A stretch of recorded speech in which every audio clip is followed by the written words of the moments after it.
How's it going, everyone? It's Steve here from Daydreamer Gaming, and I am back with Premier League preview and prediction. It is game week 10 of the English Premier League. The biggest fixture of the weekend, no doubt, is Manchester United versus Spurs, and this is the game that is going to be playing in the background whilst I talk to you and give you my thoughts on this weekend's fixtures. This is FIFA 18 that you are watching. Let's get into the fixtures. Let's talk about what's going to happen in this weekend's games. So Manchester United versus Spurs is the first game of the weekend. United had a shock result last time out in the Premier League, losing 2-1 to Huddersfield. A massive coupon buster there. Spurs battered Liverpool at home last week, seemingly lifting the Wembley hoodoo, if it ever was a thing, but then losing in the week in the Carabao Cup to West Ham. So all things aren't exactly rosy still at home, but Spurs have been on a great run of form, winning their last 4 games, and this is United's first slip-up since that draw to Stoke earlier on in the season. I expect a reaction from United. It's very rare that they go 2 games without a win, but Spurs are a great side. They've probably been the most consistent side over the last 2 and a bit seasons. Pochettino has come out and said that he is concentrating solely on the Premier League and the Champions League. Whether that was just a cover for the fact that he got knocked out of the Cup last night, who knows. This is a tough game to call, really. I expect it to be fairly cagey. Both teams are solid defensively. I am going to sit on the fence with this one, and I'm going to go for a draw. Next up is Arsenal versus Swansea. So Arsenal picked up a great win last week, beating Everton 5-2. Everton were very poor even, and Arsenal took advantage of that. They now find themselves 5th in the Premier League, so the top end of the Premier League is really starting to sort itself out in terms of where we expected teams to be. They play Swansea, who lost last time out to Leicester, and they are 15th, but you know, 1 win in 5, so Swansea are starting to again fall into the part of the table where you'd probably expect them to be. Like I mentioned last time, a couple of players that still haven't really performed for them. Renato Sanchez really hasn't settled in the Premier League, and it's not been as successful as I think people hoped it would be for the former Golden Boy winner. Wilfred Bony, I think he's only scored in the Cup. I may be wrong, but I believe he's only scored in the Cup. So, you know, Swansea are going to have a battle on their hands amongst quite a few teams that are going to be at that lower end of the table. I expect Arsenal to win this one very comfortably. Swansea have had a couple of results at the Emirates over the last 3 or 4 seasons, but I think Arsenal will be way too strong for Swansea in this game. Palace versus West Ham next up, so an all-London affair. Palace, despite picking that win up against Chelsea, did then go on to lose their following game in the Premier League against West Ham, who got absolutely ruined by Brighton. They were so poor. There was talk of it being Bilic's last match. He has seemingly kept his job by dumping Tottenham out of the Cup. I still think he is one of the next managers to go. The owners have come out and given him the dreaded vote of confidence. They did the same last season as well, but I only think there's so long before the West Ham fans are going to put up with the sort of performance that they put in at home to Brighton last week. It was poor, very poor. Brighton were brilliant, and fair play to Brighton. They're a team that I really admire, and I hope they do well, as I've mentioned before. Crystal Palace, you know, dumped out of the Cup in the week against Bristol. Fans not happy, and this is going to be a long season for Crystal Palace. This is a big game for both teams. Already, we're only 10 games in, and this is already a massive game. I see a West Ham win in this one. I don't know why. I've got no logic behind that, just because I think Palace are that poor. They're relying solely on Wilfred Zaha, to be fair. he could be the difference. I'm going to go with a West Ham win. However, a Crystal Palace win, I do think we'll see the end of Slaven Bilic as West Ham manager. Liverpool versus Huddersfield. So, as I said earlier, Liverpool battered by Spurs last week at Wembley. Very, very poor display defensively. And it's going to be the same old story until Jurgen Klopp sorts out the defence and the goalkeeper. I've read today there's rumours that Liverpool are going to go in for Casillas in January. He's a name. He's still doing a bit. Is he the answer, though? He's not a long-term solution. And defensively, you know, I think while you've still got the likes of Lovren, Moreno, you're always going to struggle. Always going to struggle. Huddersfield, great win last time out against United. Or, as I've already mentioned, superb. The plaudits keep coming in for David Wagner. They're 11th in the league. It was their first win in 5, to be fair, but you cannot take away the joy that those Huddersfield fans must have had. Firstly, to see their team in the Premier League, they must be still pinching themselves, and then to beat Manchester United, who many are tipping for the title, must have been absolutely superb. Fair play to them. I expect a Liverpool win in this one, but Huddersfield will not make it easy for them at all. So the surprise package of the season so far: Watford take on Stoke at Vicarage Road. So Watford are doing absolutely brilliant so far. 6th in the league. Very unlucky last week against Chelsea, going 2-1 up, and could have had more. You know, they really exposed Chelsea at the back. Chelsea obviously too strong for them in the end. Stoke, things aren't rosy in the garden at Stoke. They've found themselves in 17th place. They've not been picking up many points at all. But, you know, being in 17th, obviously you wouldn't. Just the one win in 5 for them, and that was at home against Southampton. Little rumblings about Mark Hughes. You know, is it time for him to go? Is there much more that he can do with Stoke? I expect Stoke to still be around that mid-table, anywhere between 10th and 14th, which isn't quite mid-table, but you know what I mean. They're going to be one of those and I don't know. I mean, if you got rid of Mark Hughes, who do you bring in then to improve Stoke? It's a tricky one. I'm going to go with Watford in this one. I think Marco Silva's doing a superb job there. He will get a big job very, very soon. One of the big clubs in Europe, I think, will come from him. I could see him maybe managing somewhere abroad, maybe Italy, somewhere like that, Spain. He's got a big club in his future. No disrespect to Watford. I'm going to go with a Watford win in this one.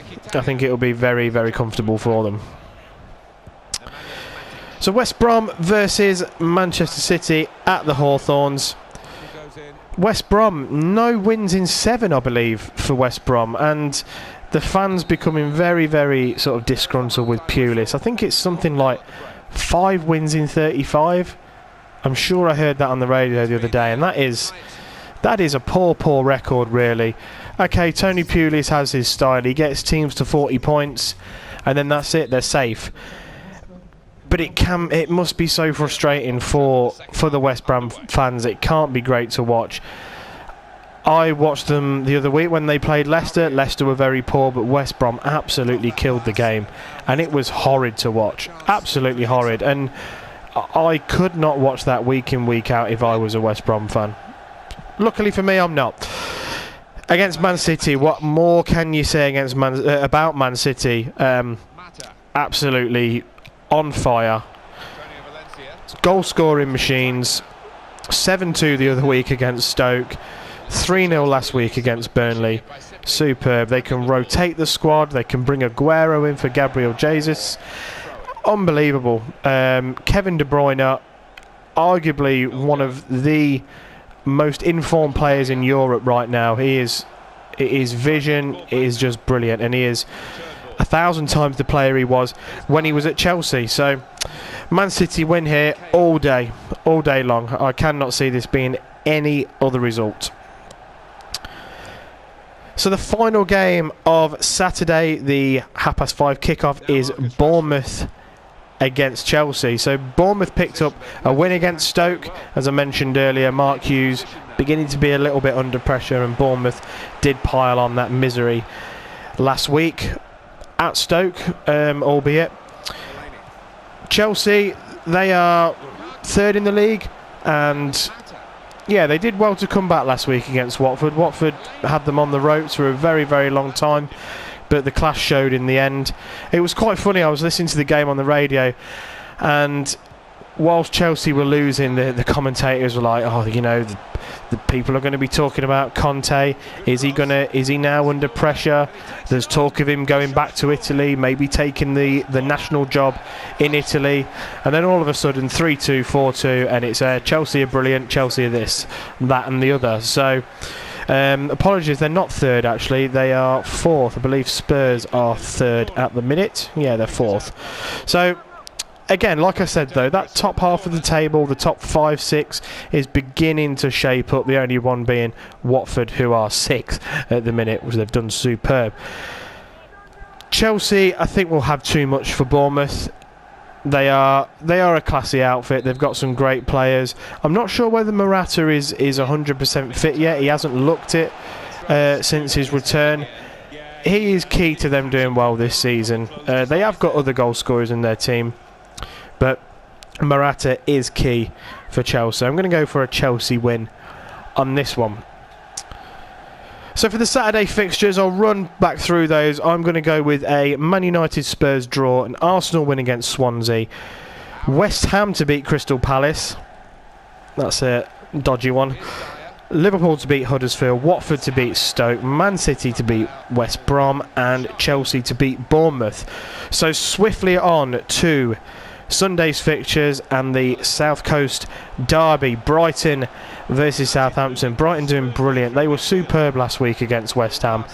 They made West Ham look very, very average. They were brilliant. And I'm really pleased for them. I like Chris Hughton as a manager. I like Brighton as a club. Their stadium's fantastic. They've got Anthony Knockaert, who I absolutely love, and I wish he was still a Leicester player. Playing against Southampton, who I don't think they're 10th at the minute. It's where you'd sort of expect Southampton to be. I don't think the fans are too enamoured with the current manager that they have. I was on Twitter last night, obviously with the announcement of Claude Puel being the Leicester manager. I wanted the opinion of Southampton fans, and one of them actually said, "We've swapped one boring manager for another." Puel getting the sack last season, obviously. So again, I don't think they're too enamoured with their current manager, but they're 10th, and you know, a good FA Cup run. I would think Southampton fans would be happy with that. I'm going to go out on a limb here, and I'm going to say that Brighton are going to continue this great form, and they're going to pick up another home win. The 4 o'clock kickoff on Sunday, my team, Leicester City versus Everton. Leicester City have announced a new manager, so Claude Puel, as I just mentioned, is the new manager in charge. Bit of a shock one, that. I don't think he was the owner's first choice. I think that is probably the case. I think they wanted Pellegrini, the former Man City manager, but they've ended up with Puel. Southampton fans have been telling me, you know, expect boring football. You won't need wingers. He won't play them. It's just pass. I'm intrigued. I'm going to wait and see. I'm going to reserve judgment. People are already starting to say it's a bad appointment. I remember another sort of old manager that they said that about as well. So, and he did all right, didn't he? So, I don't know. Tricky one. Interesting to see what he does. Interesting to see what sort of team he plays, how quickly the players are going to settle. You know, if he identifies any players that, you know what, these aren't good enough for the style of football that I play. Who knows? Everton, they sacked Ronald Koeman this week after a very poor start. They were expected to be challenging top 6. Instead, they find themselves in the bottom 3, which is not where they expected to be, considering they spent 150 million in this summer alone. No appointment has been made at time of recording this. David Unsworth is in charge for the game on Sunday. Favourites include Sean Dyche, who I think would be a perfect fit for Everton. David Moyes has been linked with as well. So who knows who's going to become the new manager there. I'm not sure Moyes is the right choice. I think Dyche is perfect for it. I'm going to do my usual. I'm going to back my team. I'm going to go with a Leicester win on that one. So the Sunday games, Brighton Southampton, I've gone for a Brighton win, and Leicester Everton, Leicester win. And finally, the Monday night kickoff is Burnley versus Newcastle. So Burnley, they had a tough game last time out against Man City. No one expects you to beat Man City, but they're doing well. They're 8th in the table. Few draws, and only the one win in the last few games. Nothing spectacular, but Burnley are doing what they're doing, and Dyche is getting all the plaudits, being linked with the Everton job. Has he taken Burnley as far as he can? Who knows? It's time will tell on that one. Maybe he does need the new challenge of a slightly bigger club, one that have got, that can give him a bit more money to play with. But having money isn't something that Dyche has ever really had. So would he be good with money? Who knows? You won't know unless you take a punt and give him the job. My feeling is that a club like Everton, to be fair, they've just had Koeman. They probably want that big name manager again, a foreign manager, and I hate to say that, but English managers just, for whatever reason, just aren't fashionable. So they will probably get a foreigner in. I don't know who. I've not looked at the odds recently to see who the favourite is. So I believe it's still Dyche that's the favourite, but anyway, Burnley's loss would be Everton's gain in that case. Newcastle, they're doing great. They're doing all right. 1-0 win last time out against Palace, which you would expect them to do given Palace's form. And they've, after a tricky start, they've settled all right. Benitez is doing well. Mike Ashley is going to be selling the club. Prospective buyers are already being mentioned. He wants the deal done by Christmas, and I think new owners coming in, and hopefully for Newcastle fans promising money, we'll see Rafa stay. I think he'll be happy to stay if he's given the funds, but if he's not given the funds, I think he will go. I think especially if the West Ham job becomes available. He seems very interested in that. His name is always being linked with it, which is very strange. I'm going to go with a Burnley win on this one. I think they're very solid at home, aren't they? They're very good, and I expect them to continue that. So yeah, Burnley win in this fixture. So that is me done in terms of my predictions. I'm going to let this play the second half of extra time. The game's been absolutely terrible, to be fair. It's on Legendary, so I expected some goals, but hey, who knows? Maybe this is a precursor for the game at the weekend. Thank you very much for listening, watching. Don't forget to like and share the video. Don't forget to subscribe to Daydreamer Gaming. Hit that notification button so you know that when one of the guys or girls is live streaming or has uploaded a video. Check out the rest of this week on Daydreamer. It is Horror Week, so the guys are playing mainly horror games, which makes sense, doesn't it, for Halloween? Also, right now, we have a giveaway on Daydreamer. So, the new South Park game, Fractured But Whole, is being given away by Daydreamer Gaming for the Xbox One. All you have to do is subscribe to the YouTube channel and post a picture proving that you've subscribed. You can post that to Twitter. The Twitter account is @DDreamerGaming, all one word. Or you can do the same on Instagram or on Facebook. Just search for Daydreamer Gaming.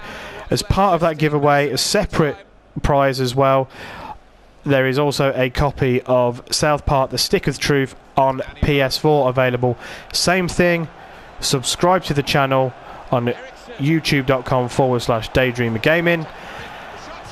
Post the picture of you proving that you've subscribed onto Twitter or Facebook to be in with a chance of winning. It closes this Sunday, the 29th of October. All the best of luck for that. While you're at it, just to mention a couple of our sponsors, so Gamerborn Clothing. At the checkout you get 10% off, and at fatalgrips.com you also get 10% off. Put in the code DDreamerGaming at the checkout for your 10% discount. Right, that's all the sponsorship stuff done. I hope you enjoyed this video. I hope you enjoy your weekend. All the best to your teams, and I will see you next time. Thank you very much. Well, that goal has put Tottenham Hotspur into the lead. Goal for Tottenham Hotspur. Number 19, Dembele.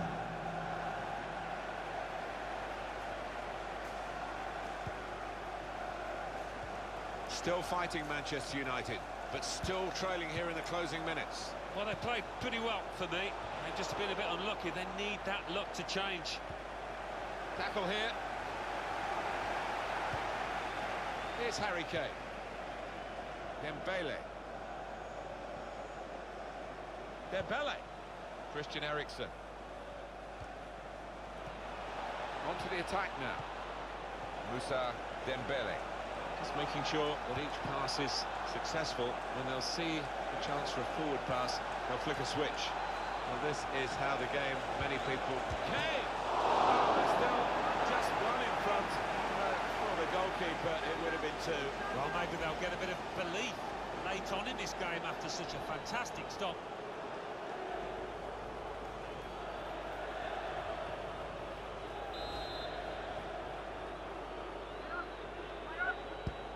Taken by Eriksen. Didn't finish when he really could have finished off the game. And it's a simple save. Well, they've been on top, they've been the better side, and another goal would have and should have reflected that. Sanchez.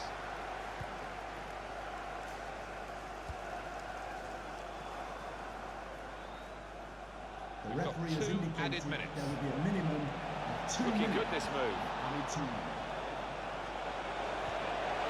Defender has to be quick. Test of his control now. Manchester United get the advantage decision. And the referee has finally blown here. It's the end of extra time.